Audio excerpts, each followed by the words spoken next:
तो कल की क्लास में हम लोगों ने जो टॉपिक पढ़ा था वो Dalton's law of partial pressure देखे थे।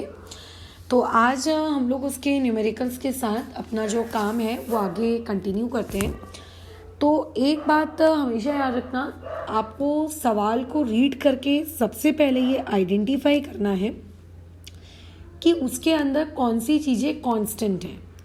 जो उसके अंदर कांस्टेंट होगा आपको उसको PV इक्वल टू NRT को, जैसे मैंने सिखाया है, कांस्टेंट चीज़ों को काट दिया करो वगैरह वगैरह, उस तरीके से काट के एक इक्वेशन बना के रख लिया करो। मुझे नहीं पता कि उस पर्टिकुलर क्वेश्चन में वो इक्वेशन काम आएगी कि नहीं आएगी, बट एक हम लोगों के बैक ऑफ द माइंड चीज़ें तैयार होने लगती हैं, एक न्यूमेरिकल सॉल्व करने का एक अप्रोच बिल्डअप होने लगता है।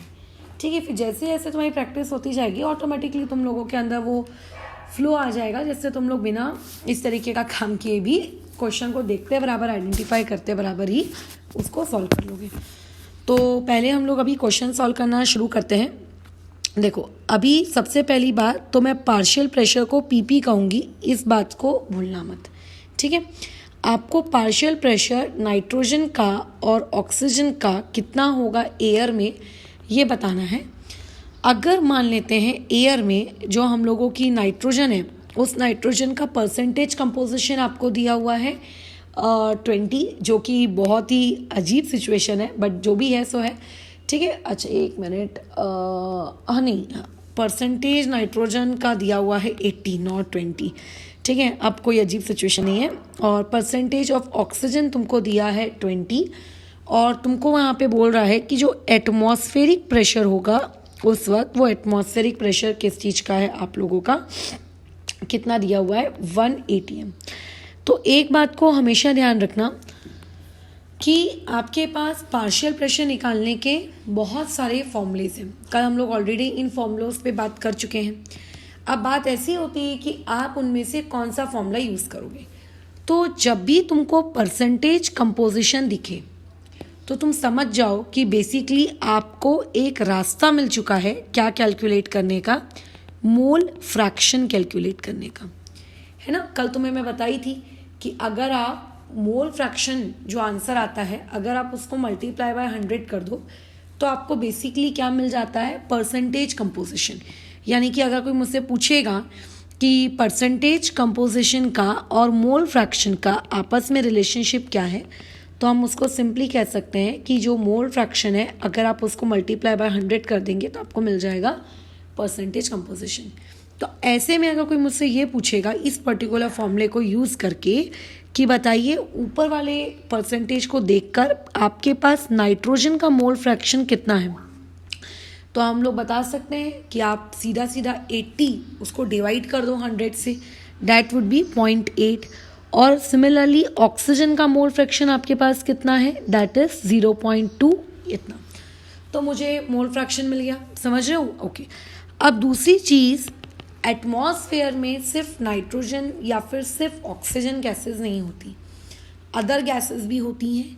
उन सारी गैसेस की वजह से एटमॉस्फेयर हम लोगों पर एक प्रेशर एग्जर्ट करता है। ठीक है, एटमॉस्फेयर कॉन्स्टेंटली एक प्रेशर एग्जर्ट करता है। तो बेसिकली आप लोगों का जो टोटल प्रेशर है वो कोई और नहीं बल्कि आप लोगों का एटमॉस्फेरिक प्रेशर ही है। यानी कि जो 1 ATM आपको दिया हुआ है वही आपका P टोटल है। और कल हम लोगों ने एक बहुत ही प्यारा सा रिलेशनशिप पढ़ा था कि जब भी तुम लोगों को पार्शियल प्रेशर निकालना हो किसी भी गैस का, तो आप बताओ पार्शियल प्रेशर उस पर्टिकुलर गैस का कैसे निकालोगे। जो भी उसका मोल फ्रैक्शन है मल्टीप्लाई बाय क्या कर दोगे, टोटल प्रेशर। ठीक है, जिस गैस का आपको पार्शियल प्रेशर निकालना है उस गैस का mole fraction multiply by total pressure. So therefore अगर मुझे यहाँ से पार्शियल प्रेशर O2 का निकालना है तो मोल फ्रैक्शन कितना है 0.2, और मल्टीप्लाई बाय टोटल प्रेशर तो आपको पता ही है कितना दिया हुआ है 1। So answer would be what, आपका 0.2 ATM।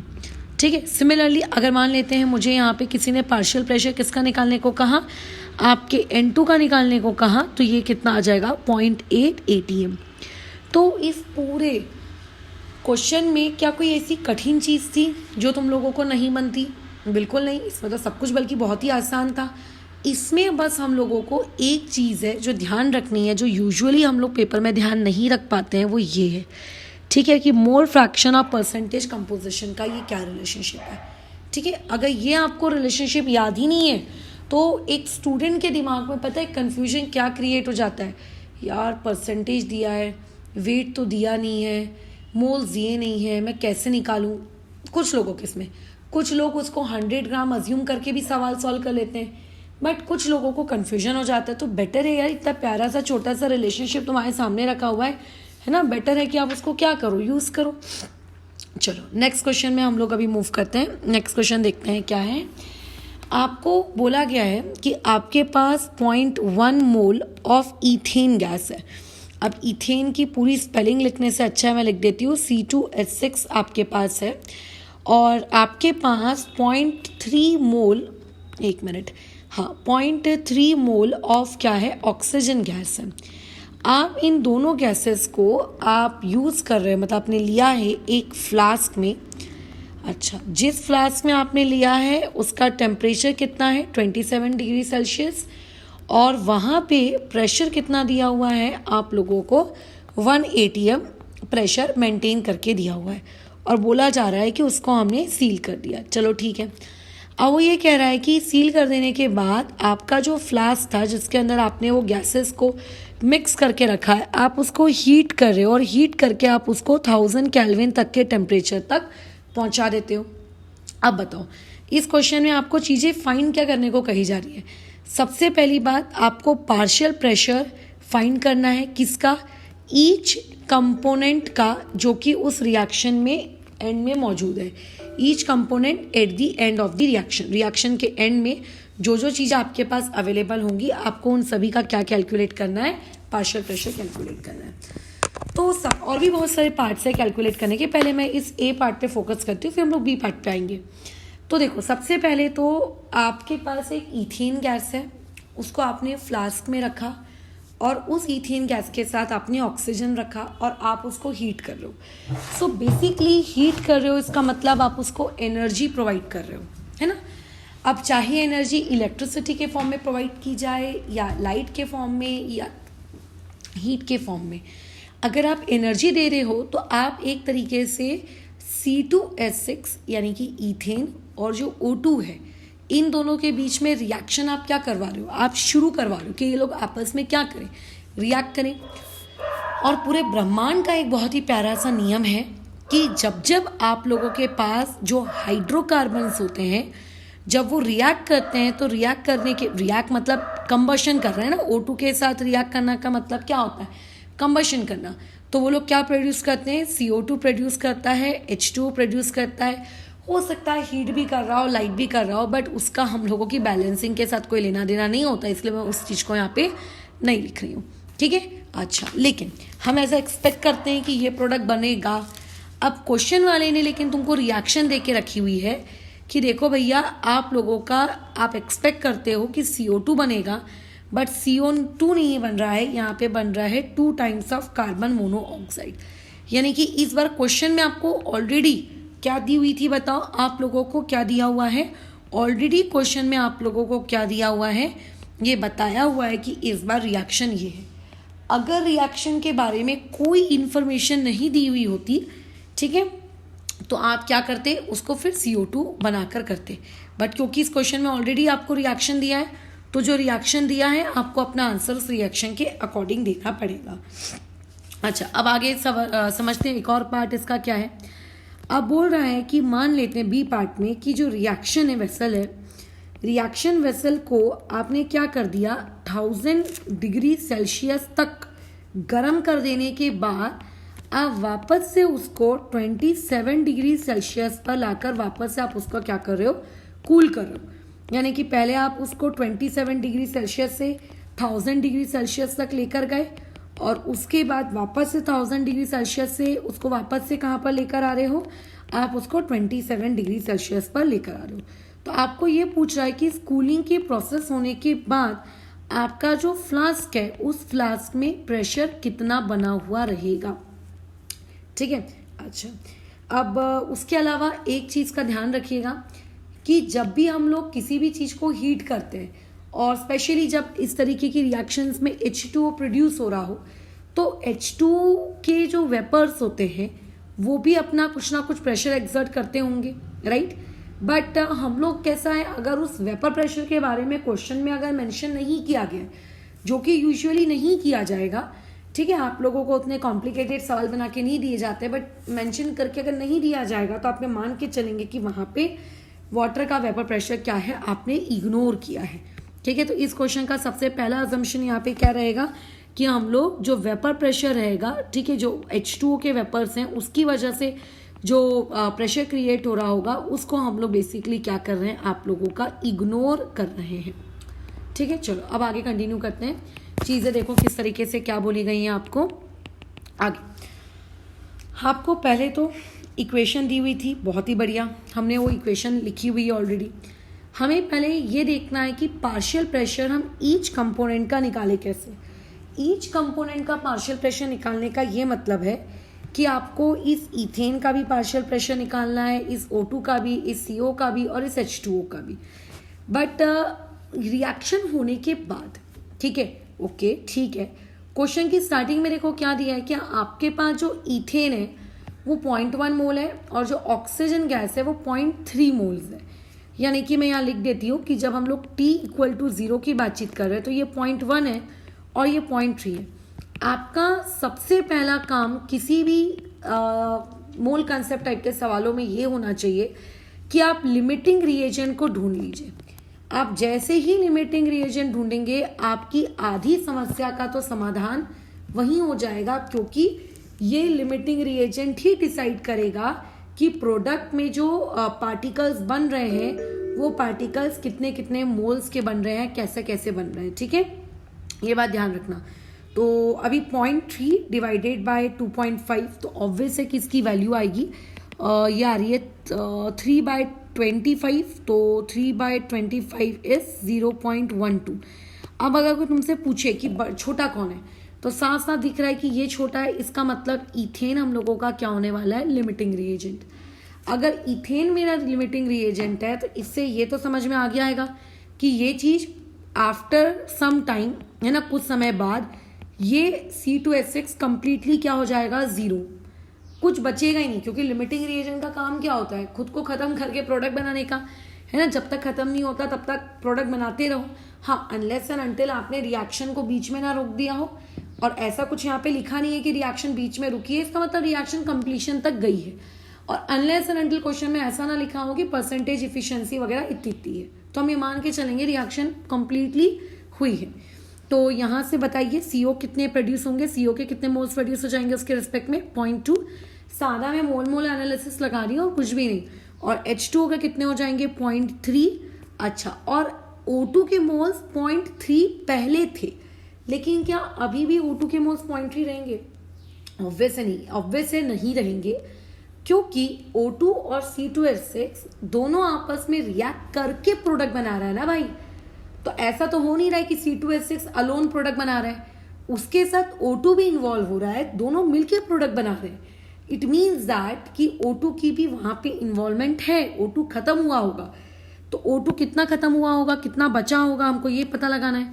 तो ये चीज आपको ऑलरेडी मोल कंसेप्ट में सिखाई है। अगर कोई तुमसे पूछे कि मोल्स ऑफ O2 आपके बेसिकली यूज कितने हुए, है ना, तो आपको क्या करना है, मोल्स ऑफ O2 यूज निकालने के लिए आपको मोल एनालिसिस लगानी होगी अगेन, ठीक है। मैं बच्चों जैसे लगा के दिखा रही हूँ, ये मानते हुए कि तुमको कुछ आता नहीं है, बराबर। अगर मैं डायरेक्ट करने लगूंगी तो हो सकता है तुम में से कुछ लोग कंफ्यूज हो जाए।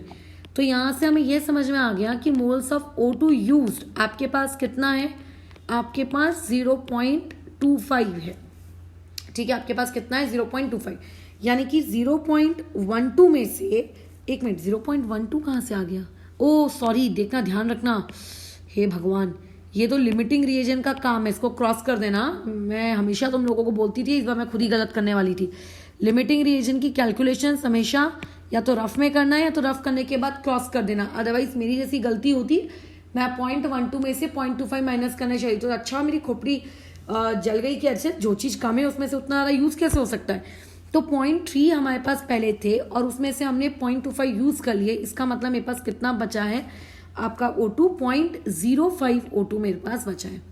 तो मेरे पास रिएक्शन के ख़त्म होने के बाद कौन सी गैस कितनी कितनी क्वांटिटी में बची, मुझे ये सब पता चल चुका है, राइट। मेरे पास कौन सी गैस कितनी कितनी क्वांटिटी में बची, मुझे सब कुछ पता चल चुका। ये क्या है, ये रिएक्शन के एंड होने पर आपके पास कितने कितने मोल्स हैं, ये उसकी जानकारी है। कितने कितने मोल्स हैं, ये उसकी जानकारी है। और अगर मैं तुमसे ये कहूँगी कि आपके पास टोटल मोल्स बेसिकली कितने हैं जब रिएक्शन खत्म हुई, जब रिएक्शन शुरू हुई थी तब टोटल मोल्स आपके पास कितने थे, 0.4। अब आपके पास टोटल मोल्स कितने हैं, ऐड कर लीजिए तो ये आ जाएगा 0.55 बराबर। ये आपके पास क्या है, टोटल नंबर ऑफ मोल्स हैं। तो ऐसे में अगर मुझे किसी ने पार्शियल प्रेशर निकालने को कहा तो सबसे पहले दिमाग में एक ही चीज आनी चाहिए, वो ये कि mole fraction multiply by total pressure. ठीक है, ये आप लोगों के दिमाग में सबसे पहले आना चाहिए। सबसे पहले मतलब सबसे पहले। अब बात यह है कि हमको तो मोल फ्रैक्शन दिया ही नहीं है, तो कोई बात नहीं। मोल से अगर आपको मोल फ्रैक्शन कैलकुलेट करने को कहा जाए तो क्या आप मोल फ्रैक्शन कैलकुलेट नहीं कर लोगे? ऑब्वियसली कोई भी कर लेगा। मोल फ्रैक्शन कैलकुलेट करना कौन सी बड़ी बात है, हम आसानी से कर लेंगे। बट द पॉइंट इज कि अब उस जगह मतलब उस कंडीशन के लिए हम टोटल प्रेशर क्या लेंगे। क्वेश्चन की स्टार्टिंग में जो प्रेशर लिया गया था वो कितना लिया गया था, क्वेश्चन की स्टार्टिंग में जो प्रेशर लिया गया था वो 1 atm लिया गया था। बट वो 1 atm तो 27 डिग्री सेल्सियस वाला प्रेशर है ना। अब आपकी जो रिएक्शन है हुई है C2H6 और O2 के बीच में, वो 27 डिग्री सेल्सियस पे तो नहीं हुई। अगर C2H6 और O2 27 डिग्री सेल्सियस पे आपस में रिएक्ट कर रहे होते तो मैं यही वाला प्रेशर टोटल प्रेशर मान के लिख लेती। बट क्वेश्चन वाले ने बहुत ही स्ट्रिक्टली कहा है कि आप सबसे पहले टेम्परेचर को इंक्रीज कर रहे हो up to what, up to 1000 kelvin. ये 27 डिग्री सेल्सियस मतलब ये कितना केल्विन रहा होगा, 300 केल्विन। मतलब आपने 300 केल्विन से उसको 1000 केल्विन तक आप लेके गए। सो बेसिकली अभी आप जब पार्शियल प्रेशर निकाल रहे हो तो रिएक्शन होने के बाद निकाल रहे हो ना, तो आपको बेसिकली 1000 केल्विन वाला ही प्रेशर चाहिए होगा। वो तो क्वेश्चन में हमको दिया नहीं है 1000 केल्विन वाले प्रेशर के बारे में कोई जानकारी। फिर आप क्या करें? तो देखो सबसे इंपॉर्टेंट चीज, अब क्या करें, गाड़ी अटक गई हम लोगों की। तो ऐसे में कोई गाड़ी नहीं अटकी है, बहुत ही सिंपल सी चीज है। फ्लास्क हमारा जो है उसका ऑब्वियस है कि वॉल्यूम फिक्स होगा। मतलब बेसिकली इस पर्टिकुलर क्वेश्चन में आपका वॉल्यूम बराबर क्या है, बोलो कांस्टेंट है, राइट। इसमें वॉल्यूम बराबर क्या है, कांस्टेंट है। अगर मैं PV इक्वल टू NRT को यूज करूं और वॉल्यूम बराबर अगर मेरा कांस्टेंट है तो P प्रोपोर्शनल टू कितना आ जाएगा, NT आ जाएगा। और इससे अगर मैं फॉर्मूला बनाने की कोशिश करूं तो मैं formula would be P1 upon P2 equal to N1 T1 upon में क्या N2 T2, जहां पे ये P1 मतलब 1 मतलब ये किस चीज को इंडिकेट करता है, 300 केल्विन वाली कंडीशंस को, और ये 2 में जो मैंने सबस्क्रिप्ट लिखा है ये किसको इंडिकेट करता है, 1000 केल्विन की कंडीशंस को। तो P1 आपको कितना दिया है, 1 atm। P2 आपको निकालना है। अच्छा, N1 यानी कि 27 डिग्री सेल्सियस पर आपके पास कितने मोल्स थे। तो 27 डिग्री सेल्सियस मतलब जब रिएक्शन शुरू भी नहीं हुई थी तो उस वक्त आपके पास टोटल मोल्स कितने थे, 0.5। टेम्परेचर था 300 केल्विन। अब टेम्परेचर हो गया आप लोगों के पास 1000 केल्विन, और आपके पास लेकिन अब टोटल मोल्स कितने हैं, 1000 डिग्री केल्विन पर इतने। अभी अभी मैंने ऊपर काउंट किया था ना, ठीक है। अब यहाँ पे आपको सिर्फ और सिर्फ क्या करनी है, कैलकुलेशंस करनी है।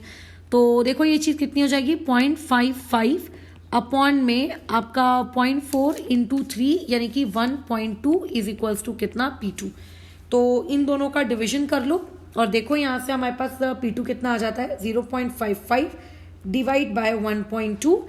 तो यहाँ से P2 आ रहा है 0.458। ठीक है, ये मैंने 3 डेसिमल तक लिया है, चलो इसको अप्रॉक्स करके 0.46 atm हम लिख देते हैं। ठीक है, इतना प्रेशर 1000 केल्विन पर होगा। मतलब ये जो इस क्वेश्चन का कहते हैं ना एक्स फैक्टर क्या है, तो एक्स फैक्टर इस मैंने अंकित से सुना है वैसे ये वर्ड, वो बोलते हैं ना तुम्हें। तो ये जो चीज़ है इस क्वेश्चन का एक्स फैक्टर क्या है कि एक स्टूडेंट के दिमाग में ये दूर दूर तक कहीं नहीं आएगा कि 1000 केल्विन वाले प्रेशर को हमें कैलकुलेट करना है।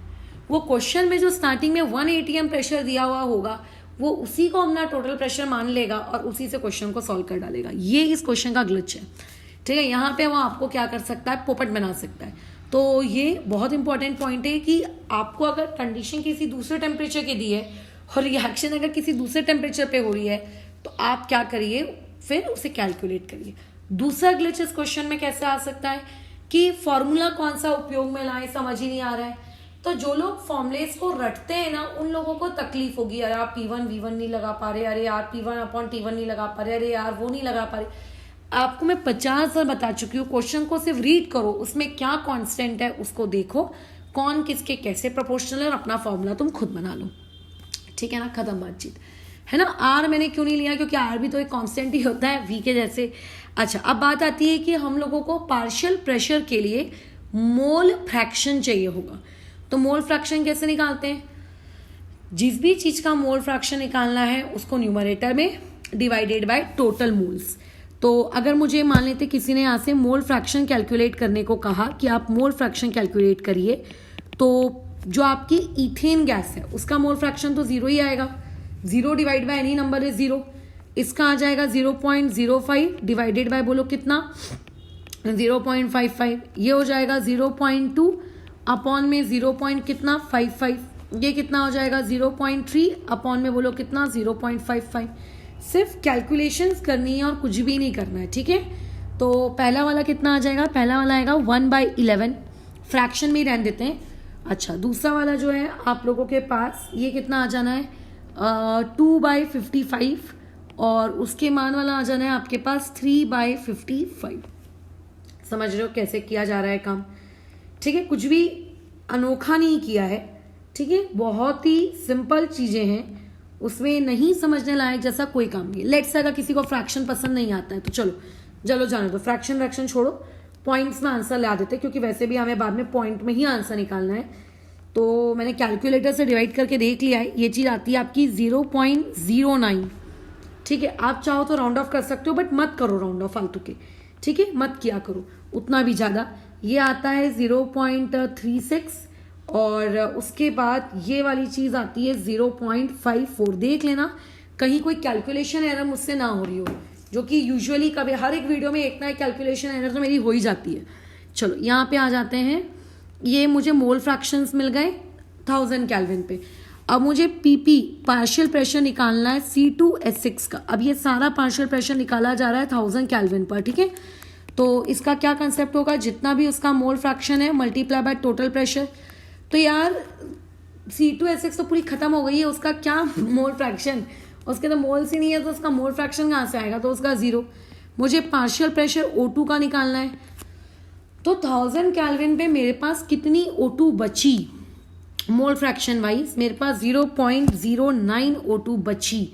तो 0.09 multiply by total pressure, that is 0.46 ATM। ठीक है, ये आ जाता है हम लोगों के पास। तो जस्ट डू कैलकुलेशंस, कितना आ जाना है इसने, ये आ जाएगा 0.0414। तुम चाहो तो पावर में आंसर लिख सकते हो, मैं फिलहाल अभी पॉइंट में निकाल के आंसर छोड़ रही हूँ।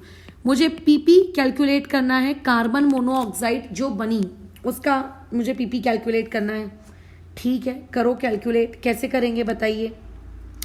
तो देखो क्या है, यहाँ पे आपके पास CO के कितने मोल्स थे 1000 केल्विन पे, तो CO के हमारे पास 0.36 मोल्स थे।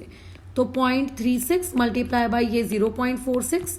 ठीक है, तो कितना हो जाना है इसने, ये हो गया आपका 0.1656। तो ये आपके CO का पीपी आ गया। और वैसे ही जो H2O है, उस H2O के मोल फ्रैक्शन कितना है 0.54 और मल्टीप्लाई बाय 0.46। और वैसे कि ऊपर वाले से तो ज़्यादा ही आना है उसने। ठीक है, तो ये हो जाएगा 0.2484 ATM। So this would be answer. तो इस तरीके से हम लोगों ने सारे के सारे क्या कैलकुलेट कर लिए, वैल्यू से पार्शियल प्रेशर को कैलकुलेट कर लिया। ठीक है, एक बार मुझे चेक कर लेने दो कि कहीं कोई कैलकुलेशन एरर तो नहीं हो गई है, जिसकी बू मुझे आ रही है, क्योंकि जब भी इस तरीके के लॉन्ग सवाल आते हैं प्रोबेबली वीडियो बनाते वक्त एक आधी सवाल के इसमें कैलकुलेशन एरर मैं कर देती हूँ, सोचो कैलकुलेटर से भी कर देती हूँ, है ना। जब मेरे खुद के एग्जाम्स होते तब नहीं करती, तब तो मैं सारी कैलकुलेशन हाथ से करती थी, क्योंकि ऑब्वियस है कि पेपर में आपको कैल्सी तो मिलेगा नहीं, तो अभी तो मुझे कोई एग्जाम देना नहीं है, so that's why I am free bird. चलो एक बार देख लेते हैं कि क्या है। एक बार प्रेशर, टोटल प्रेशर चेक कर लो। आपको 1 ATM दिया था, 0.55 मल्टीप्लाई बाय 1000 मल्टीप्लाई बाय 300 और ये 0.4। ओके, तो ऊपर के 2 0, नीचे के, अच्छा ओ माय गॉड, देखो यहाँ पे ये 10 था, ये देखो 10, ओ माय गॉड, ये 10 वाला फैक्टर देखो मैं खा गई। अगर मैं 10 वाला फैक्टर खा गई हूँ, यानी कि ये जो बेसिकली है ये 4.6 ATM है ना, ये 4.6 ATM है, यानी कि सारे के सारे आंसर्स मेरे एक एक डेसिमल शिफ्ट हो जाएंगे, यानी कि 0.04, मैं जो इसको कह रही हूँ ये वाली चीज़ हो जानी है आपकी 0.416, सॉरी 414, ये हो जाना है आपका 1.656 और ये हो जाना है आपका 2.4। आगे लिख लेना ये, ठीक है। चलो तो ये डन हो गया। अब ये बना लिया हमने पार्ट ए, कोई कठिन नहीं था पार्ट ए। ध्यान रखना वहाँ पे एक ही गलती हो सकती है, वो प्रेशर वाली जो आपको 1000 केल्विन पर पूछा। अब भैया वो ये कह रहा है कि आपने रिएक्शन का जो कंटेनर है, जिस कंटेनर में रिएक्शन हुई है, आपने उसको कूल डाउन कर दिया, वापस से 27 डिग्री सेल्सियस पर ही आप उसको ले आए। लेकिन 27 डिग्री सेल्सियस पर अगर आप अब उसको लेकर आ गए हो, तो क्या अभी भी फ्लास्क में प्रेशर वही पुराना 27 डिग्री सेल्सियस का 1 ATM वाला रहेगा क्या? Obviously not. अब आपका जो प्रेशर है वो 1 ATM से कम रहेगा। तो अगर तुम ये सवाल मेंस में या किसी दूसरे कॉम्पिटिटिव एग्जाम में अटेम्प्ट करोगे, तो वहाँ पे एक ऑप्शन आपके 1 ATM का भी होगा, ताकि एक स्टूडेंट को लगे कि अरे वाह, हम तो वापस से ओरिजिनल टेम्परेचर पे लौट गए। तो उस वक्त अगर प्रेशर 1 ATM था तो अब भी प्रेशर 1 ATM होगा। भाई वहाँ कंटेनर के अंदर प्रेशर 1 ATM क्यों था? उसके अंदर जो गैसेस एंक्लोज्ड थी उसकी वजह से था। अब तो कुछ गैसेस बनी है नई और अब कुछ गैसेस बाहर एस्केप आउट भी हुई हैं, तो अब तो प्रेशर 1 ATM तो नहीं होगा। इतने तो हम किस्मत रही कि मे बी सच दैट कि मतलब कैसी कैलकुलेशंस हुई होंगी, मे बी किस्मत कि 1 ATM कभी कभार किसी गिवन न्यूमेरिकल कंडीशंस के according may be answer 1 ATM आ जाए, बट लॉजिकली आंसर 1 ATM तो नहीं होगा, चेंज तो होगा ही होगा। अब आपको ये निकालना है सबसे पहले कि कूलिंग करने से हुआ क्या। हम लोग पार्ट बी में आ जाते हैं कि कूलिंग करने से आखिर होता क्या है। तो सबसे इंपॉर्टेंट चीज क्वेश्चन में मैंने तुम्हें पहले ही कह दिया कि जो H2O है, उस H2O की वजह से जो आप लोगों के वेपर्स क्रिएट हुए होंगे, उसकी वजह से जो प्रेशर क्रिएट हुआ होगा, आप उसको इग्नोर करोगे। क्यों इग्नोर करोगे? क्योंकि माना कि 1000 केल्विन पर आप लोगों का H2O वेपर्स के फॉर्म में एग्जिस्ट करता होगा, बट जब आप उस कंटेनर को कूल डाउन करोगे 300 केल्विन यानी कि 27 डिग्री सेल्सियस पर लाओगे, तो तुम्हें पता है कि 27 डिग्री सेल्सियस पे H2O गैसियस फॉर्मेट में नहीं होता है, वो लिक्विड फॉर्मेट में होता है, और यानी कि वो वाटर है, और वाटर का जो प्रेशर होता है वो हम लोगों को क्या करना है? इग्नोर करना है। ठीक है, समझ रहे हो? ठीक है, क्लियर है वाली चीज़ बराबर। चलो अब आगे क्या करें, और यहाँ पे क्या कंडीशन है, आगे और पढ़ते हैं। सबसे पहले तो हमें प्रेशर कैलकुलेट करना है। प्रेशर कैसे कैलकुलेट करेंगे? पहले तो आप ये देखो कि आपके पास कांस्टेंट क्या है। एज यूजुअल वॉल्यूम कांस्टेंट है, आर कांस्टेंट है,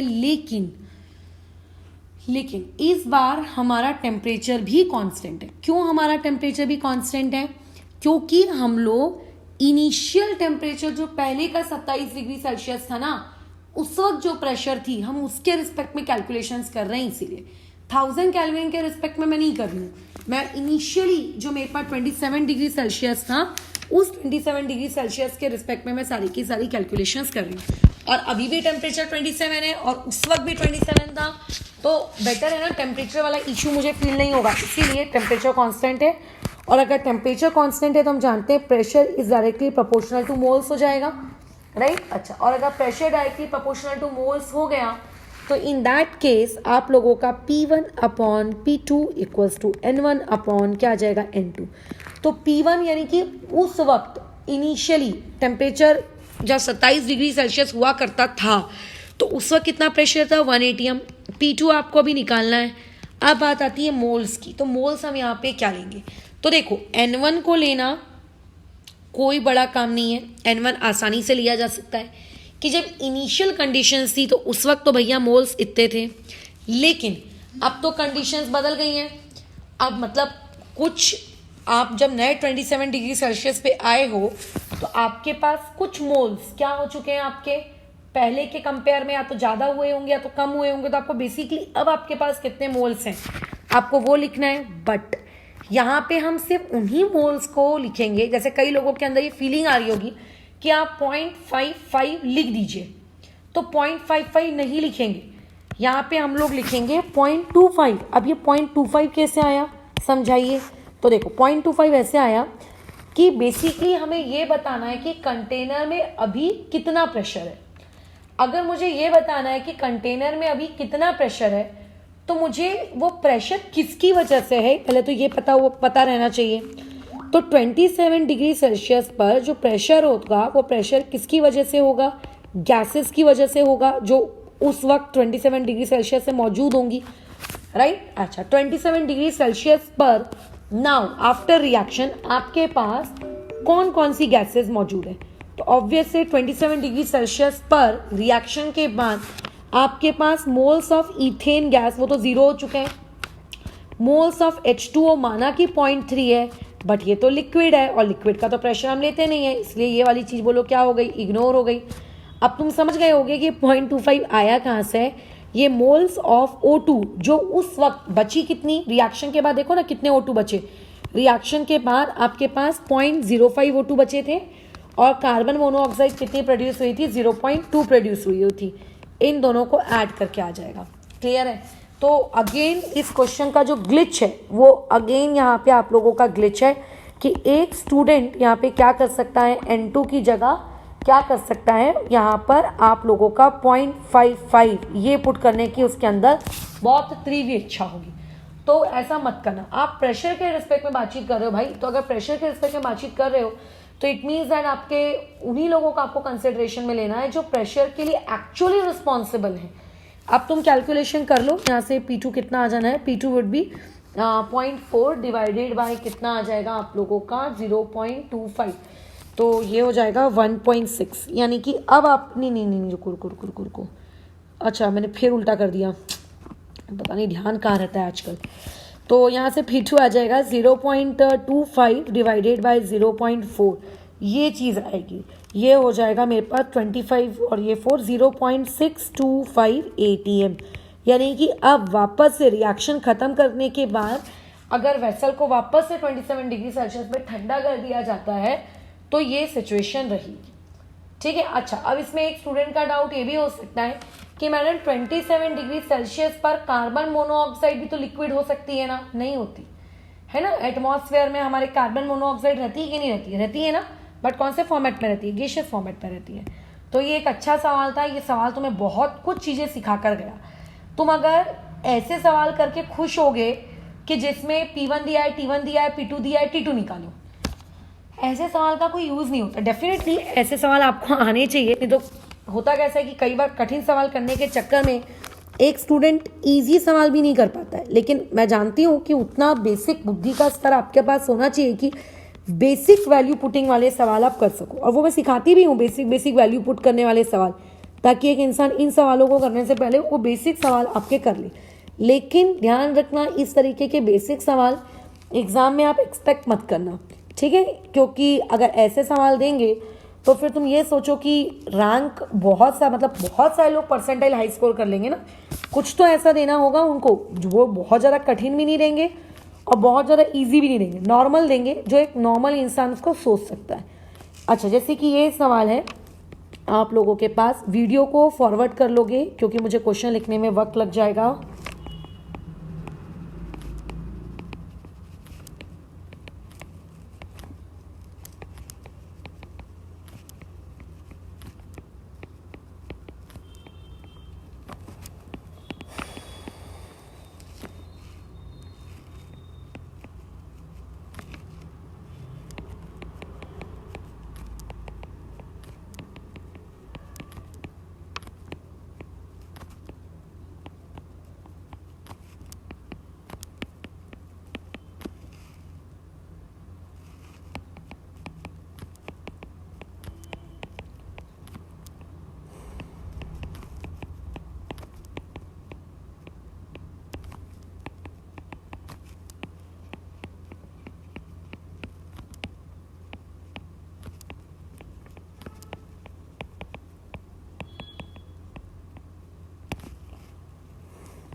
चलो, तो फाइनली इतना बड़ा सा हम लोगों का जो क्वेश्चन है वो ख़त्म हो गया।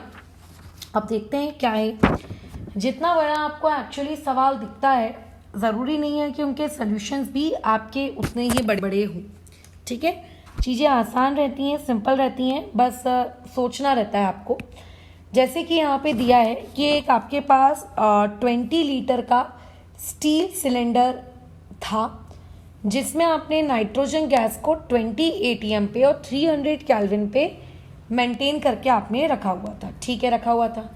अब आप इस 20 लीटर के स्टील सिलेंडर को उठाते हो और एक दूसरे बड़े से कंटेनर के अंदर रख देते हो, यानी कि बड़े डब्बे के अंदर छोटा डब्बा रख दिया गया है और उस बिग कंटेनर का प्रेशर 1 ATM है और उसका टेम्परेचर भी 300 केल्विन है। मतलब बेसिकली इससे ये शिक्षा मिलती है हमको कि आप लोगों का बेसिकली क्या है, दोनों इक्वल टेम्परेचर पे मेंटेन है। और फिर आपने दोनों डब्बों को सील कर दिया। अच्छा, दोनों डब्बों को नहीं, बेसिकली छोटे डब्बों को आपने सील नहीं किया, बड़े डब्बा आपने सील कर दिया, ढक्कन लगा दिया। अब जो आपने स्टील सिलेंडर रखा है, स्टील सिलेंडर के अंदर से नाइट्रोजन गैस लीक हो रही है। ठीक है, ऐसा क्वेश्चन वाला कह रहा है। और अगर लीक होगी तो एटमॉस्फेयर में जाती, लेकिन इस स्टील कंटेनर सिलेंडर के ऊपर तो हमें बड़ा डब्बा रख चुके हैं, तो बेसिकली स्टील सिलेंडर से जो भी नाइट्रोजन गैस लीक हो रही होगी वो स्टील सिलेंडर के अंदर ही क्या हो रही होगी, खुद को ऑक्यूपाई कर रही होगी। और ये क्यों ऐसा हो रहा है, गैस का मूवमेंट क्यों हो रहा है? क्योंकि स्टील सिलेंडर के अंदर प्रेशर 20 ATM था और जो आप लोगों का बड़ा वाला कंटेनर है उसके अंदर प्रेशर 1 ATM था। तो प्रेशर का डिफरेंस है ना, दिख रहा है ना, प्रेशर का डिफरेंस है। तो क्योंकि प्रेशर का डिफरेंस यहाँ पे आपको साफ साफ दिख रहा है, तो जैसे हीट हायर टेम्परेचर से लोअर टेम्परेचर की तरफ फ्लो होती है, सिमिलरली, ठीक है, बोलो क्या हो जाता है आप लोगों का यहाँ पर भी प्रेशर के डिफरेंस की वजह से आप लोगों की जो गैस है वो गैस क्या है, from a region of higher pressure to a region of lower pressure वो क्या करेगी, मूव करेगी।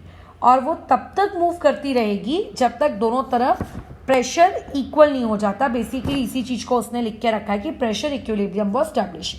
अब आपको बताना है कि जार जो था, जो बड़ा सा जार हमने ढका उस स्टील कंटेनर के ऊपर, उसका वॉल्यूम कितना है, और हमें ये बताना है कि जार के पास फाइनल प्रेशर अभी जो देखने को मिल रहा है वो कितना है, 1.2 ATM। अच्छा, आप समझते हैं, देखो ये चीज़ क्या है।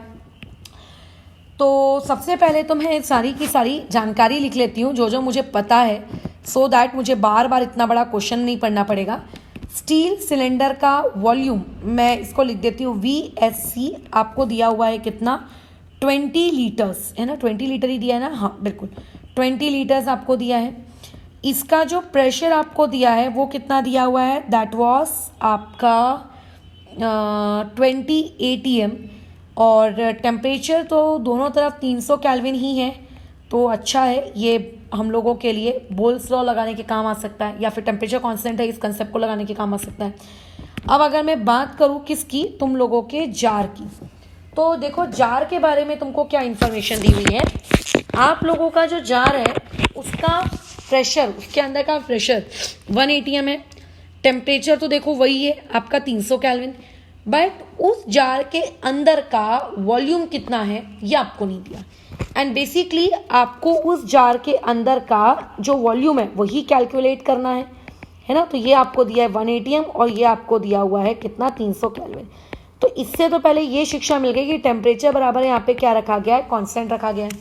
अच्छा, अब हम जानते हैं कि यहाँ पे गैस के जो पार्टिकल्स हैं उनका मूवमेंट स्टार्ट होगा, ठीक है, कहाँ से कहाँ, आपके उस सिलेंडर से लेके कहाँ तक, जार। क्यों होगा, क्योंकि यहाँ पे प्रेशर के डिफरेंस की वजह से होगा। ओके, और वो ये कह रहा है कि एक ऐसा समय आया जब ये आपका जो मूवमेंट था गैस पार्टिकल्स का ये रुक गया, और ये गैस पार्टिकल्स का जब मूवमेंट रुक गया, जब इक्विलिब्रियम स्टैब्लिश हो गई, तब आप ये देखते हो कि फाइनल प्रेशर उस जार का कितना है, 1.2 ATM, यानी कि आपको इक्विलिब्रियम वाला प्रेशर बेसिकली दिया हुआ है ना। इसका मतलब क्या कि आपको ये पता है कि उस जार के अंदर अब प्रेशर कितना है, 1.2 ATM, जार के अंदर प्रेशर कितना है 1.2 atm। अच्छा समझते हैं अब इस क्वेश्चन को करेंगे कैसे।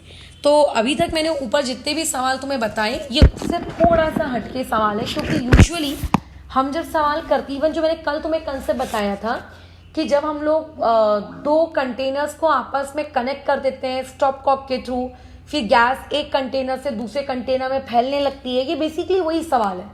बट इसमें थोड़ा सा ना ट्विस्ट है। ट्विस्ट इस प्रकार से है कि यूजुअली कल तक हम जो सवाल कर रहे थे उसमें आपकी गैस जब फैलती थी तो बेसिकली हम जो टोटल वॉल्यूम लेते थे वो V1 प्लस V2 ले लेते थे। क्यों? क्योंकि वो दोनों तरफ फैल रही होती है। बट यहाँ पे कैसा है, आपकी जो गैस है बेसिकली वो सिर्फ जार के पास ऊपर जा रही है, और जार के पास जा भी रही है तो जार का जो भी वॉल्यूम होगा, लेट्स से मान लेते हैं आपका जार 50 लीटर का है, तो क्या वो गैस पूरे के पूरे 50 लीटर में एक्सपैंड हो पा रही है? क्या नहीं। जार को उतनी मतलब स्पेस जितना वॉल्यूम उसका है, जैसे मान के चलो ये आप लोगों का जार है, ये मान लेते हैं आपका जार है, तो जार के अंदर तो हम एक सिलेंडर भर के रखे हुए हैं। तो अगर मान लेते हैं नाइट्रोजन गैस लीक होगी, और लीक होने के बाद अगर नाइट्रोजन गैस फैलेगी तो फैलकर कहाँ जाएगी? यहाँ जाएगी, यहाँ जाएगी, यहाँ जाएगी, यहाँ जाएगी। जितनी जगह को मैं शेड कर रही हूँ इतनी जगह पे आप लोगों की नाइट्रोजन गैस रहेगी, है ना। इसका मतलब ये कि अगर मैं मान के चलूँ कि लेट की वॉल्यूम ऑफ जार हमारा x है, तो ऐसे में क्या नाइट्रोजन गैस को फैलने के लिए पूरा का पूरा x लीटर का स्पेस मिल रहा है? क्या नहीं। क्यों नहीं मिल रहा है x लीटर का स्पेस? क्योंकि उस x लीटर के स्पेस में से 20 लीटर स्पेस तो आपके उस सिलेंडर ने ऑक्यूपाई करके रखा है। सो बेसिकली नाइट्रोजन सिर्फ और सिर्फ x माइनस 20 लीटर में ही एक्सपैंड हो रही है।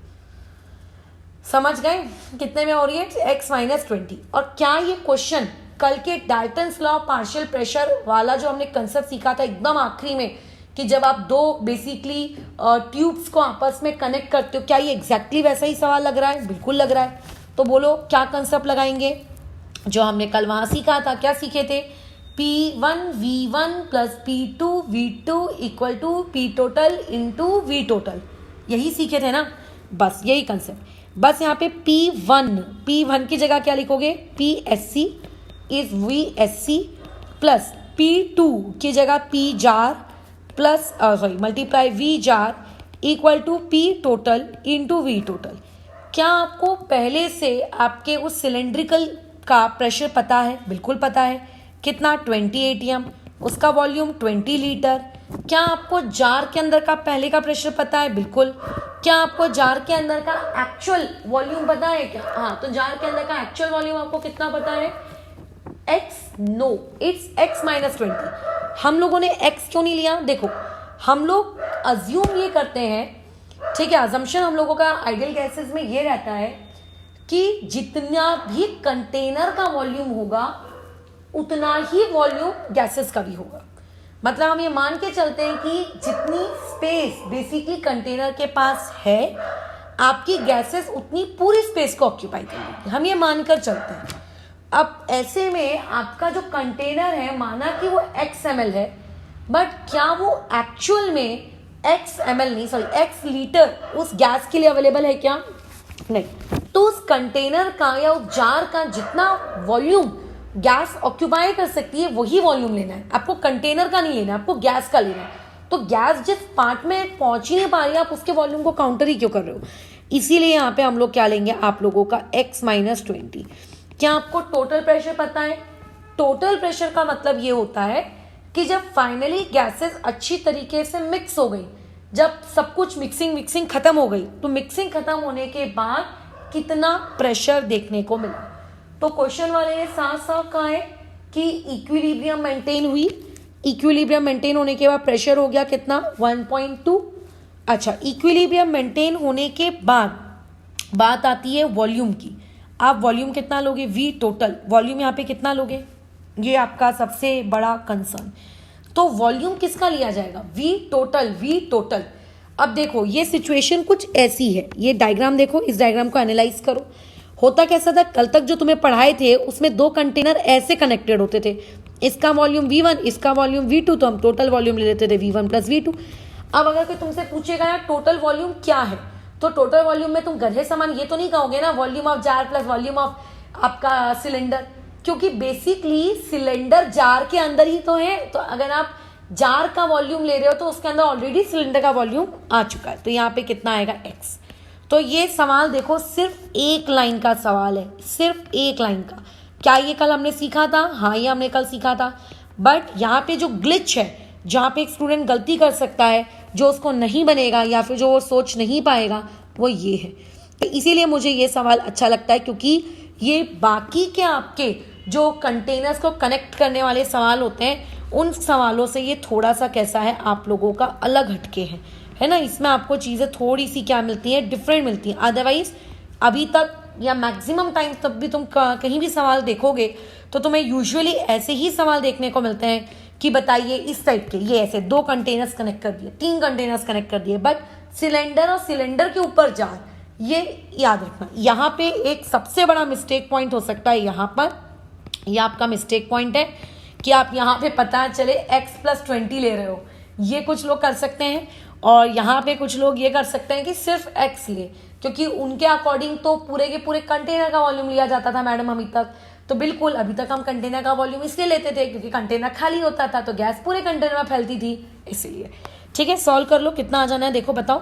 320 = 0.2x, तो यहाँ से x की वैल्यू आ जाएगी 3800/2 यानी कि 1900 कितना लीटर्स। तो बेसिकली आप जो जार ले रहे हो देखो कितना है। तो क्वेश्चन था कितना बड़ा, एक बार देखो क्वेश्चन की लेंथ देखो, राक्षस नुमा क्वेश्चन को देखो, दिख रहा है? हाँ, बराबर, ओके। लेकिन क्या ये क्वेश्चन एग्जैक्टली उस औकात का है क्या? बिल्कुल नहीं, ये उस औकात का वो सवाल ही नहीं है जो आपको मोर देन 2 मिनट्स भी होल्ड कर पाए। हाँ, बस इतना है कि इस क्वेश्चन की प्रायर नॉलेज एक स्टूडेंट को होनी चाहिए कि एक सिलेंडर के ऊपर अगर जार है तो इस टाइप के सवालों के साथ हम लोग किस तरीके से डील करते हैं। अगर पहले का कोई प्रायर तुम लोगों के पास एक्सपीरियंस नहीं है या नोट्स में तुम लोगों ने इस टाइप की चीज़ें अगर नहीं पढ़ी हैं और डायरेक्ट उसी टाइप के सवाल पढ़े हो कि 2 कंटेनर्स को बस ज्वाइन कर दिया गया जैसा कि मैंने कल सिखाया था, तो डेफिनेटली दिक्कत होगी। एक और क्वेश्चन करते हैं, अब बाकी इसका पार्ट 2 हम लोग कल करेंगे। बस 2-3 क्वेश्चन सॉल्व करके इसको भी रोक देंगे, ठीक है। आपके पास एक, अरे यार 1 मिनट, आपके पास एक ओपन फ्लास्क है जिसमें क्या भरी हुई है, एयर भरी हुई है, कितने 27 डिग्री सेल्सियस पर। अब तक तो तुम्हें याद हो जाना चाहिए कि 27 डिग्री सेल्सियस मतलब कितना, 300 केल्विन।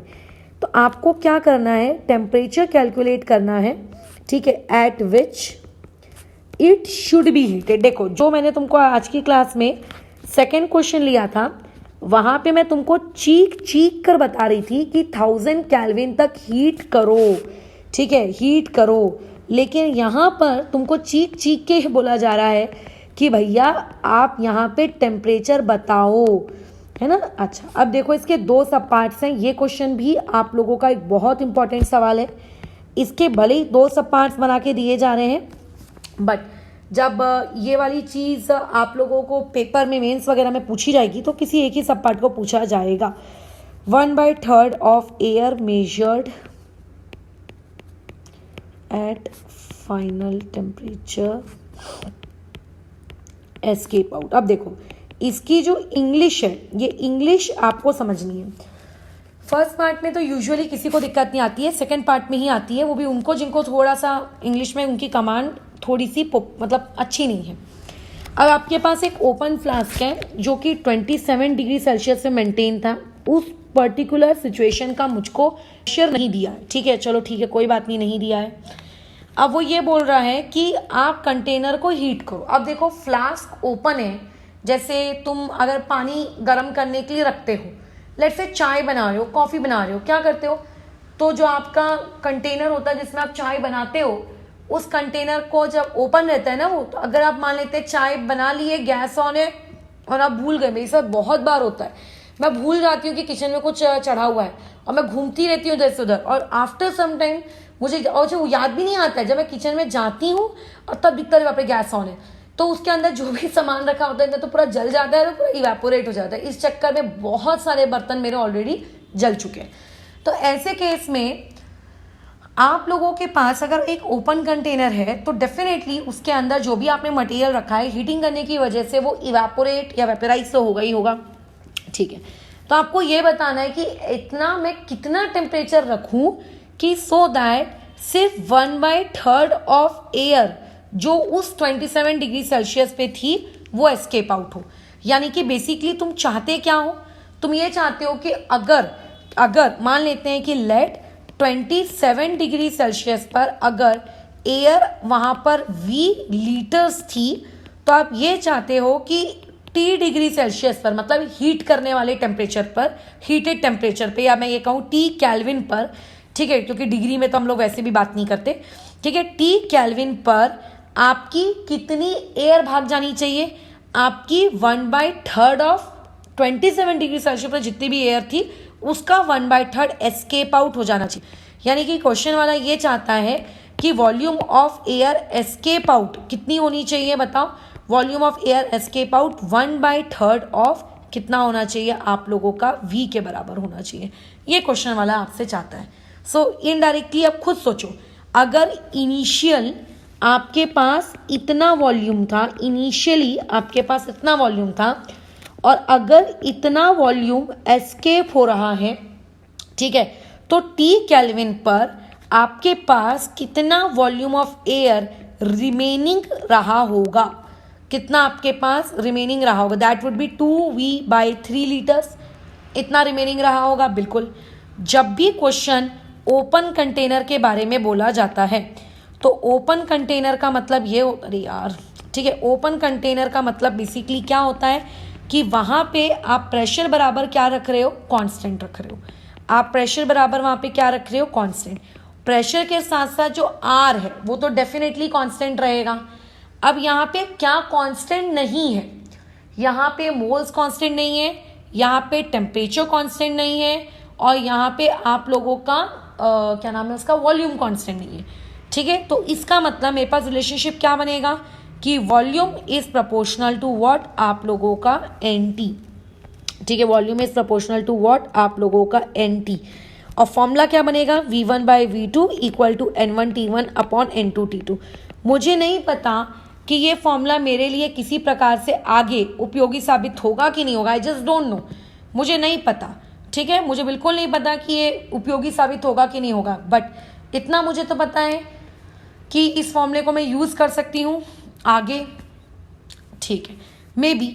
अच्छा, दूसरी चीज़ एक और सबसे ज़रूरी, कि क्या यहाँ पे ये जो वर्ड बोला जा रहा है कि इतना एस्केप आउट हो गया, इतना एस्केप आउट हो गया, तो ये जो एयर की जो एस्केप होने की बातचीत की जाती है ना, अब देखो यहाँ पे मैं करेक्शन बता रही हूँ, ध्यान से सुनना, ये यूजुअली मोल्स में की जाती है। रीज़न अभी मैंने ऊपर वाले इलस्ट्रेशन में तुम्हें बताया, हम जो वॉल्यूम लेते हैं वो किसका वॉल्यूम लेते हैं, कंटेनर का। यानी कि यहाँ पे जो मैं बोल रही हूँ कि लेट 27 डिग्री सेल्सियस पर V लीटर्स रहा होगा, तो ये V वॉल्यूम नहीं, ये किसके बारे में बात की जा रही है, मोल्स के बारे में। और आपके पास कितने मोल्स रहे होंगे, आपके पास N मोल्स रहे होंगे। कितने मोल्स एस्केप हो गए होंगे, 1/3 ऑफ N मोल्स आपके एस्केप हो गए होंगे। कितने मोल्स बाकी रहे होंगे, N मोल्स बाकी रहे होंगे। क्योंकि हम लोग जो वॉल्यूम लेते हैं ना आइडियल गैस के इक्वेशन में, वो बेसिकली क्या लेते हैं, आपके उस कंटेनर का वॉल्यूम लेते हैं, क्योंकि उसी के अंदर गैसेस रहने वाली हैं, तो वो तो अभी भी उतना ही अवेलेबल है, क्योंकि हीटिंग करने की वजह से आपका कंटेनर थोड़ी ना मेल्ट हो जाएगा कैडबरी के समान। तो बेसिकली मैं ये कह सकती हूँ कि प्रेशर के कांस्टेंट के साथ ही साथ यहाँ पे वॉल्यूम भी हमने कांस्टेंट रखा है। और अगर वॉल्यूम कांस्टेंट रखा है तो इससे ये शिक्षा मुझे मिली जाएगी कि N इज प्रोपोर्शनल टू 1/टेम्परेचर, मतलब मोल्स का और टेम्परेचर का इनवर्स रिलेशनशिप है ना। मोल्स का और टेम्परेचर का कैसा रिलेशनशिप है, इनवर्स। और अगर इन दोनों का इनवर्स रिलेशनशिप है, formula would B N1 upon में बोलो कितना, आपका N2 equal to T2 upon में बोलो कितना, T1। N1 initial moles N थे, N2 कितने मोल्स हैं, 2N/3, यही मोल्स है ना, क्योंकि 1/3 तो एस्केप आउट हो गए। T2 ये कितना टेम्परेचर है, ये तो मुझे ढूंढना है। T1 ये कितना टेम्परेचर है, 27 डिग्री सेल्सियस यानी कि 300 केल्विन। N और N कट गया, तो बेसिकली यहाँ से आपके पास T2 आ जाएगा आपका 450 केल्विन, ठीक है। T2 कम्स आउट तो भी कितना, 450 केल्विन। समझ रहे हो। तो ये जब भी ओपन कंटेनर का सवाल आए ना, तो यहाँ पे इसका ग्लिच ये होता है कि एक स्टूडेंट यहाँ पे, जैसे मैंने कैसे पूरा वॉल्यूम के टर्म्स में कर दिया वॉल्यूम को कांस्टेंट नहीं बोला था तुमको, ये गलती वो कर सकता है, ये गलती रिपीट मत करना। ठीक है, अब आते हैं इसके बी पार्ट में। देखो बी पार्ट में क्या कह रहा है, 1/3 of air measured eight final temperature escape out.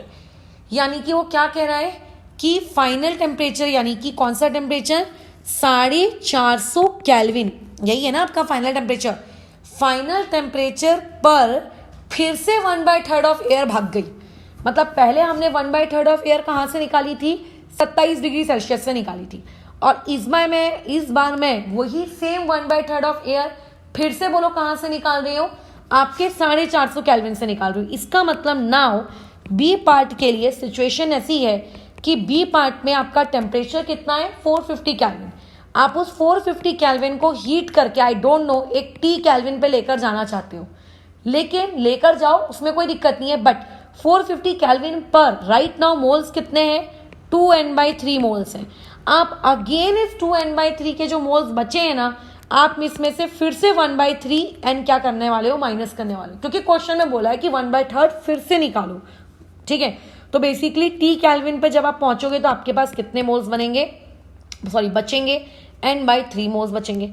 वही same formula, n1/n2 equal to T2/T1। क्या हो जाएगा, n1 यानी कि पहले कितने मोल्स हैं, अभी पहले मतलब स्टार्टिंग वाले मत ले लेना, क्योंकि अब हमारे पास पहली वाली सिचुएशन यानी कि कौन है, 450 केल्विन है ना। n2 यानी कि n/3, T2 मुझे ढूंढना है, T1 मेरा 450 केल्विन, 3 n कट गया।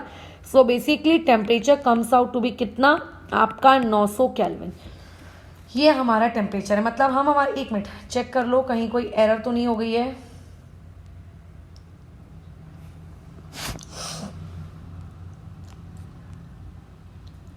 देखने दो, 2n/3 में से 1/3 आपने फिर से एस्केप आउट कर दिए, यानी कि आपके पास राइट नाउ n/3 बचा होगा।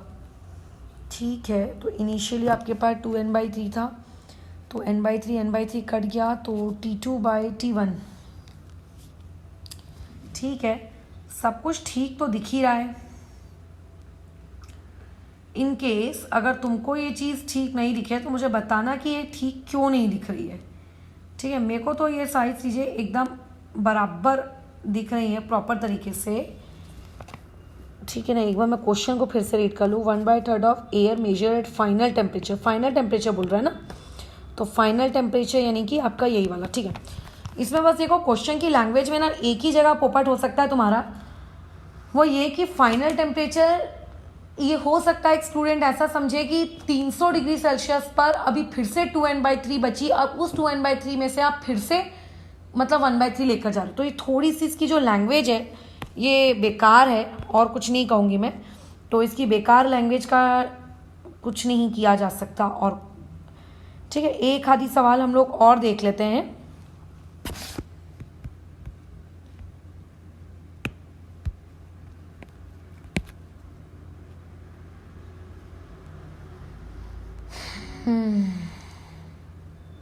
देखो क्वेश्चन में दिया हुआ है कि गैसियस मिक्सचर, ठीक है, उसके पास कंटेन है क्या, 56 ग्राम नाइट्रोजन, 44 ग्राम CO2 और 16 ग्राम की मीथेन। आपको मिक्सचर का टोटल प्रेशर दिया है 720 mm ऑफ Hg। बहुत ही आसान सवाल। आपको पार्शियल प्रेशर कैलकुलेट करना है मीथेन का। खत्म। ये बहुत ही आसान सवाल है, मतलब मैं कहूँ बोर्ड्स लेवल का सवाल है ये एक, है ना। सबसे पहले पार्शियल प्रेशर के लिए आपको क्या पता होने चाहिए, मोल फ्रैक्शन।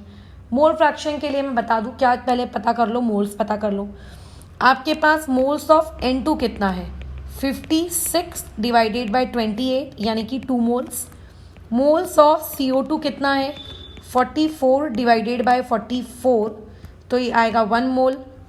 अगर कोई पूछेगा मोल्स ऑफ CH4 कितना है, वो भी आपके पास कितना है, 1 मोल। अब क्योंकि मुझे पार्शियल प्रेशर सिर्फ मीथेन का पूछा है, तो मैं सिर्फ मीथेन का ही मोल फ्रैक्शन कैलकुलेट करूंगी, अदरवाइज बाकी किसी का नहीं। कितना हो जाएगा, 1 में कितना आ जाना है बताओ, ये 2 3 4, यानी कि कितना आ जाएगा 1/4।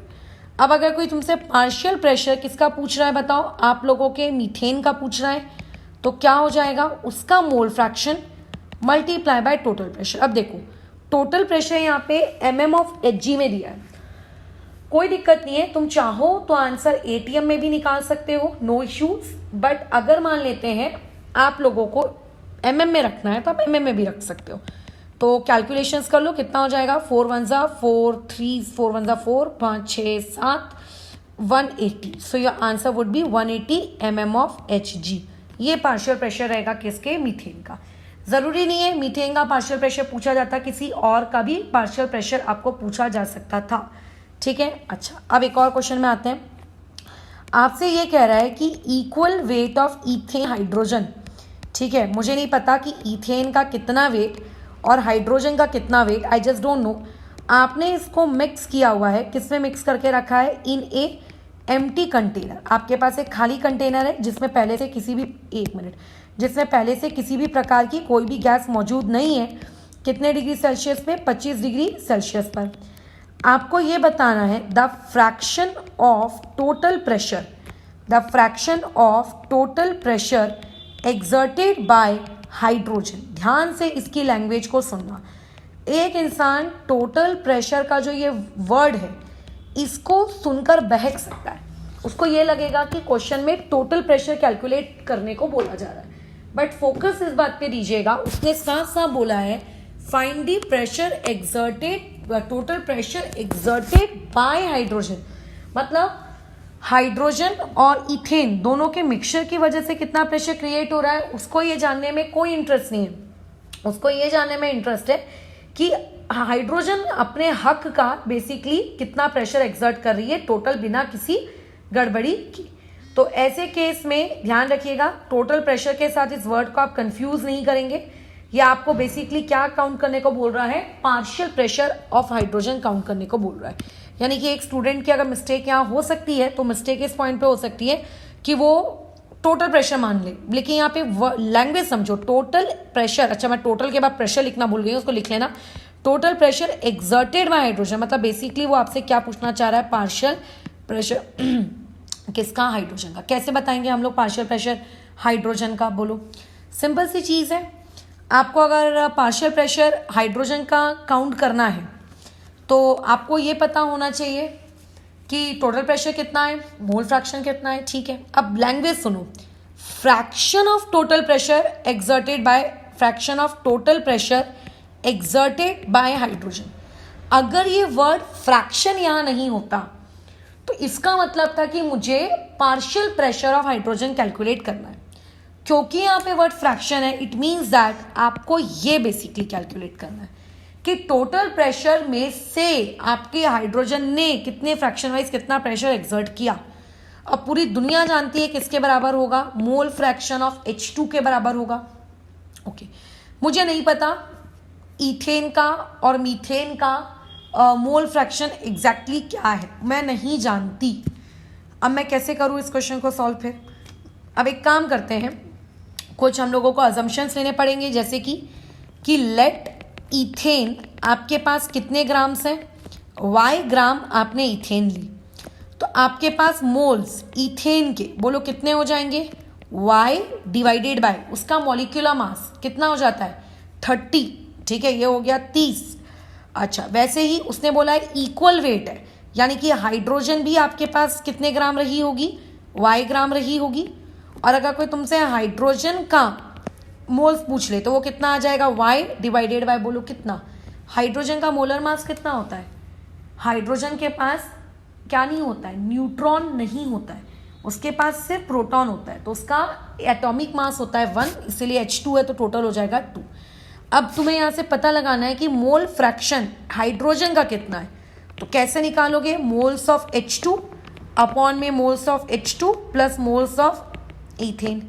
H2 के मोल्स कितने, y/2 अपॉन में ये कितना आएगा, y/2 प्लस बोलो कितना, y/30, है ना, सही था, बिल्कुल देख लेना भैया कहीं कैलकुलेशन एरर ना हो जाए। y/2 ये कितना हो जाना है 32y अपॉन में कितना आ जाएगा 60, ठीक है। y और y कैंसिल आउट हो गया, यहाँ से हम हाइड्रोजन के मोल फ्रैक्शंस निकालेंगे 60 और ये 22 वन सा, ये 30 सा, और ये 15 और ये 16। सो बेसिकली मोल फ्रैक्शन आएगा 15/16। सो इसका आंसर भी बोलो कितना आने वाला है आप लोगों का, ये वाला आंसर ये आएगा 15/16। ठीक है, तो आप यहाँ पे अगर वो वर्ड फ्रैक्शन खा गए तो इट मीन्स दैट आपसे सवाल हो गया है मिस। ठीक है, ये ध्यान रखना। अच्छा, दूसरी गलती मैं एक और बता दूं जो यहाँ पे होती है, पीटी बाय आप PH2 निकाल लेते हो, नहीं, fraction of total pressure exerted by hydrogen बोला ना, कि मतलब हाइड्रोजन कितना हक टोटल प्रेशर के रिस्पेक्ट में वो अपना क्या कर रहा है। तो ये आप लोगों से एक गलती नहीं होनी चाहिए। ठीक है, दूसरा, मोल फ्रैक्शन निकालने में एक स्टूडेंट गलती कर सकता है, तो मोल फ्रैक्शन निकालने में आप गलती कृपया करके ना करें। ये आप लोगों के कुछ पॉइंट्स हैं जहाँ पे एरर होने के सबसे ज़्यादा चांसेस है। बाकी तो मुझे नहीं लगता कि तुम कोई गलती करोगे। डाल्टन्स लॉ है ही इतना प्यारा सा छोटा सा नन्ना मुन्ना सा टॉपिक। बाकी कल हम लोग डाल्टन्स लॉ से रिलेटेड और न्यूमेरिकल्स करेंगे। फिलहाल अभी यहाँ पर हम लोग क्लास रोकते हैं। तो मुझे नहीं लगता इस पूरी क्लास में ऐसा कोई टॉपिक है या कोई पार्ट है जो नहीं समझने लायक हो। हाँ, मेरी कैलकुलेशन एरर में भी हो सकती है। इन केस अगर हुई हो तो मुझे बता देना कि कहाँ पे हुई है और करेक्ट कर लेना। मुझे बताओ ना बताओ, खुद करेक्ट कर लेना। छापने वाला एटीट्यूड मत लिखना कि जो ऐसा लिखा है वैसे का वैसे उठा के छाप दिया।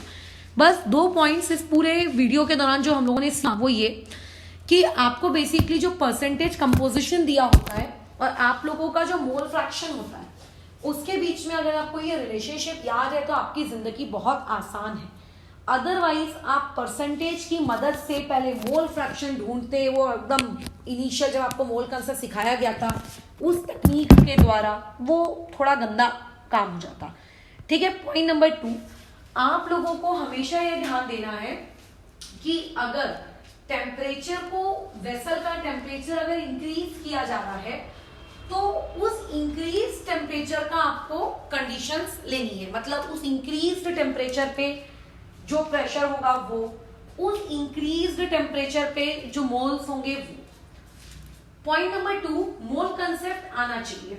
अगर आपको मोल कंसेप्ट नहीं आता, अगर आपको लिमिटिंग रिएजेंट कैसे निकाल रहे हैं, कितने O2 के मोल्स यूज हो गए, कितने बचे, अगर ये सारी चीजें नहीं आती हैं तो बेसिकली होगा ये कि आप लोगों को फिर जो मैंने रिएक्शंस की पूरी कैलकुलेशंस की है ये भी नहीं आती होंगी। ठीक है, कैलकुलेशन एरर मत करना मेरे जैसे। दूसरी चीज ये कि जब भी टेम्परेचर वाला सवाल आता है ना, एक चीज हमेशा अपने दिमाग में रखना, पानी। मैं बता दूं ये वो पॉइंट है जहां पे आपसे मैक्सिमम टाइम मिस्टेक होगी। क्वेश्चन दिया हुआ होगा एट 33 डिग्री सेल्सियस, क्वेश्चन दिया होगा एट 70 डिग्री सेल्सियस।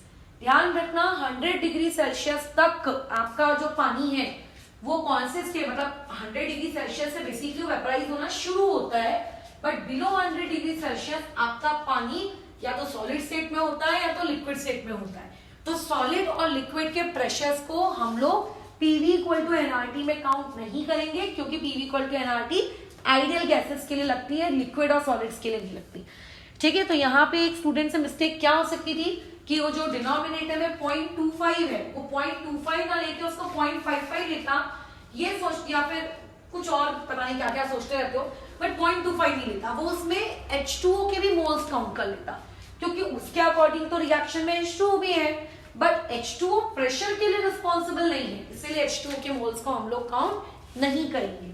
ठीक है, जितनी ज्यादा तुम प्रैक्टिस करोगे, न्यूमेरिकल्स जो तुम्हारी नोट्स कॉपी में है उनको रिकॉल करोगे। रिकॉल करने का ये मतलब नहीं होता है कि उसको वापस से पूरा सॉल्व करके देख लिया, उसको बस ऊपर ऊपर से देखते जाओ कि अच्छा ये गिवन था, ऐसा ऐसा किया, ऐसा ऐसा किया। मतलब बेसिकली वो न्यूमेरिकल तुम्हें खुद को समझाते आना चाहिए। अज्यूम करो कि तुम खुद ही स्टूडेंट हो और तुम खुद ही खुद के टीचर हो, तो ऐसे केस में अगर तुम कोई भी कंसेप्ट खुद को समझा पा रहे हो बिना किसी रेक्टिफिकेशन के, बिना किसी ग्लिच के, तो ऐसे में इट मीन्स आपको कंसेप्ट आ गया है और वो कंसेप्ट आपको फ्यूचर में भी आएगा। बट अगेन मैं वही चीज बता दूं, चीजों को टाइम टू टाइम रिकॉल करना पड़ता है। बिना रिकॉल के तो देखो भूल जाओगे। इवन मेरा भी एग्जाम नहीं है, ये मैं जानती हूँ, तो मैं रिकॉल नहीं करती हूँ, मैं बता दूं। तो ऐसे में तुम्हें पढ़ा देने के बाद मैं वो टॉपिक्स भूल जाती हूँ। इन द सेंस कोई अगर मुझसे पूछेगा कि अच्छा आपने कुछ दिनों पहले फ्लैटर्स रूल पढ़ाया था, क्या है फ्लैटर्स रूल? तो मैं तो भूल गई। हाँ, ऊपरी तौर से मुझे याद है कि अच्छा वो कुछ होता था, अपन एक NS इलेक्ट्रॉन के लिए इतनी वैल्यू लेते थे, इसके लिए इतनी वैल्यू लेते थे, बट एग्जैक्टली क्या वैल्यू लेते थे मुझे थोड़ा ना याद है, क्योंकि मेरा काम भी नहीं है अब याद रखना, मुझे पेपर देना भी नहीं है, देना तुमको है, तो तुम्हें रिकॉल करना ही पड़ेगा केमिस्ट्री को, बाकी सब्जेक्ट्स का मुझे नहीं पता। अच्छा, इधर आ जाते हैं थर्ड वाले सवाल में। थर्ड वाला सवाल देखो, सिर्फ और सिर्फ 2 लाइन का सवाल था, बट उसमें 2 कंसेप्ट इन्वॉल्व होते हैं। पहला, कल की क्लास में जो तुम्हें Dalton's law of partial pressure का जो एकदम आखिरी कंसेप्ट सिखाया था कि जब 2 मतलब मिक्सिंग करवाते हो आप गैसेस की, बेसिकली वो वाला कंसेप्ट यहाँ यूज हो रहा है। अब वो तो चलो समझ में आ जाएगा एक स्टूडेंट को कि वो कंसेप्ट यहाँ यूज हो रहा है, उसने थोड़ा भी Dalton law of partial pressure को अच्छे से पढ़ा है तो। बट दिक्कत ये आएगी कि जब वैल्यूज वॉल्यूम वाली पुट करने की आएगी तो हम लोग हर जगह वॉल्यूम की जगह x पुट कर देंगे, हमें x नहीं पुट करना है, ठीक है। मैं ऑलरेडी वीडियो के दौरान ही बता चुकी हूँ कि क्या मिस्टेक होगी, वापस से रिकॉल करके देने का कोई मतलब नहीं है, पर ध्यान रखना। ये सवाल तो देखो बहुत ही आसान सवाल था, इसमें गलती सिर्फ एक ही केस में हो सकती है, आप वॉल्यूम को कांस्टेंट नहीं मानोगे। इसके जैसा एक और सेम सवाल मैं न्यूमेरिकल्स का जो पार्ट 1 का वीडियो था उसमें करवा चुकी हूँ, ओपन कंटेनर वाला, वहां पे भी हमने प्रेशर और वॉल्यूम दोनों को क्या रखे थे, कांस्टेंट रखे थे। नेक्स्ट आपका जो ये आखिरी वाला सवाल है, इसमें तो देखो कुछ बताने लायक नहीं, बहुत ही बच्चा छाप है, ये भी आपका बहुत ही बच्चा छाप सवाल है। इसमें बस एक ही चीज है, वो आखिरी के 4 शब्द, fraction of total pressure exerted by hydrogen. और मैं बता दूं जो तुम्हें ऑप्शंस दिए हुए होंगे ना, उस ऑप्शन में आप लोगों को 15/16 भी आपका एक आंसर रहेगा और 16/15 भी आपका एक आंसर रहेगा। तो आप इस स्टेटमेंट को कहीं अपनी कॉपी में लिख के रखना, फ्रैक्शन ऑफ x मतलब fraction of total pressure exerted by x, इसका मतलब क्या है, partial pressure of x divided by total pressure, ताकि आपको पता रहे कि स्टेटमेंट को मैथमेटिकली हम लोग किस तरीके से लिखते हैं। बाकी के जो क्वेश्चंस हैं हम लोग कल की क्लास में कंटिन्यू करेंगे, ठीक है। फिलहाल के लिए आज इतना काफी है। कल हम लोग आगे डाल्टन्स लॉ पार्शियल प्रेशर के और न्यूमेरिकल्स करेंगे, और कल हम लोग थोड़े से बच्चा छाप कंसेप्ट पढ़ेंगे, डायरेक्ट फॉर्मूला बेस्ड कंसेप्ट कि रिलेटिव ह्यूमिडिटी क्या होती है, एक्वस टेंशन क्या होता है, ठीक है, और उससे रिलेटेड न्यूमेरिकल्स कल के या मे बी उसके बाद वाले डे में मैं इंक्लूड करूंगी। तो प्रैक्टिस करके रखो, इनकेस अगर कोई डाउट आता है तो बताओ। प्रोबेबली कल के दिन तुम्हें एक बोयल्स लॉ की मैं क्वेश्चन शीट शेयर कर दूंगी, उसमें बोयल्स लॉ के बहुत सारे सवाल हैं, तो उसको तुम्हें अटेम्प्ट करना है। ऐसे करते करते तुम्हें एक टॉपिक की मैं शीट बना के देती जाती हूँ, ठीक है, DPP के फॉर्मेट में। ऑब्वियसली मुझे बनाना है, टाइप करना है तो टाइम लगेगा, बट उसको अटेम्प्ट करते जाना साथ साथ में, तो तुम्हारे लिए अच्छा होगा, प्रैक्टिस होती जाएगी काफी टॉपिक्स की, ठीक है।